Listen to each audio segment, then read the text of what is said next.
Thank you, Steve.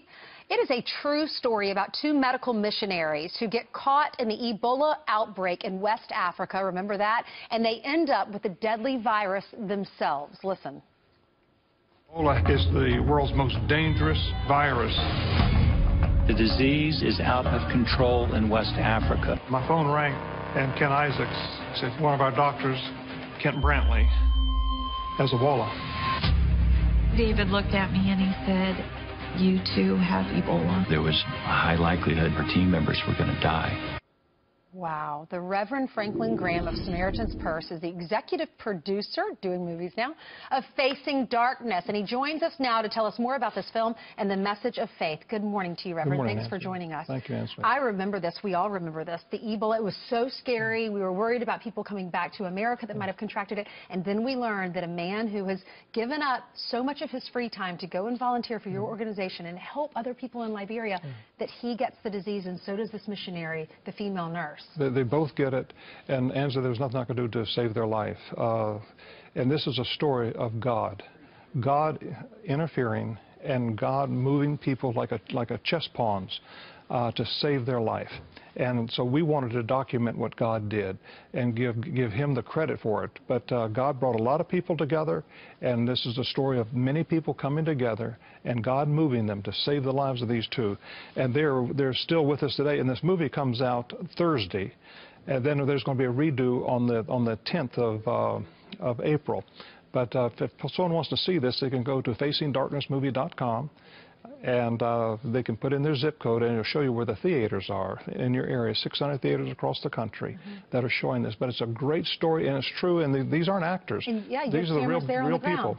You were following them through their diagnosis, right? Well, we had people in we will always send our cameras out when we have projects like this to record it. And so we had this recorded, and we just had a mountain of this video, and we thought, what are we going to do with it? And I just felt, and so did others, we need to show what God did. And do you see in the movie how they were diagnosed? Did they think they didn't have a prayer at that point, right? No, and I was working on a project up in Alaska, and when I got the call, and I went back home to North Carolina. And, you know, when you get Ebola, you have about 10 days if you're healthy. If you're not healthy, you may have about 4 days to live. They were healthy, of course, but the clock was ticking. Airlines wouldn't bring you back. We even had an insurance policy where a plane would go anywhere in the world to pick you up if you're sick.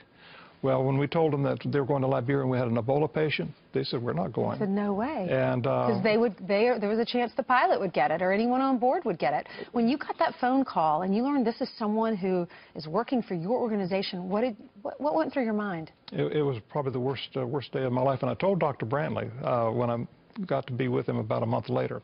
I said, Dr. Brantley, you're responsible for the worst week of my life. Yeah. He said, well, my week wasn't much better. I'm sure. Okay, so let's talk about what God did in this situation. How did they survive?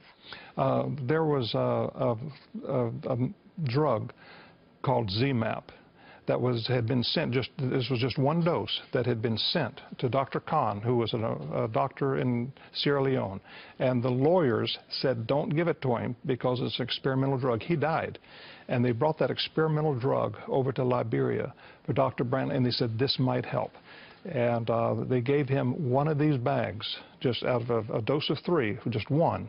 And he went into convulsions, and within 30 minutes after putting that in his arm, and he was dying, he was not going to live through the night, and they put that in his arm, he went into convulsions, and 30 minutes later he got up out of bed and went to the bathroom. Hadn't been out of bed in 3 days.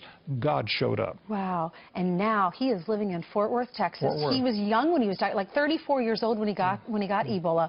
Now he has his family. He's living in Fort Worth, Texas. He's living in Fort Worth. This is his story. This is the story of the nurse who also survived. Nancy Wright-Bowl. Wonderful lady. I can't wait to see it. Okay, for more information, you can go to facingdarknessmovie.com. Yeah. Thank you so much. Thank you, Angela. God bless you.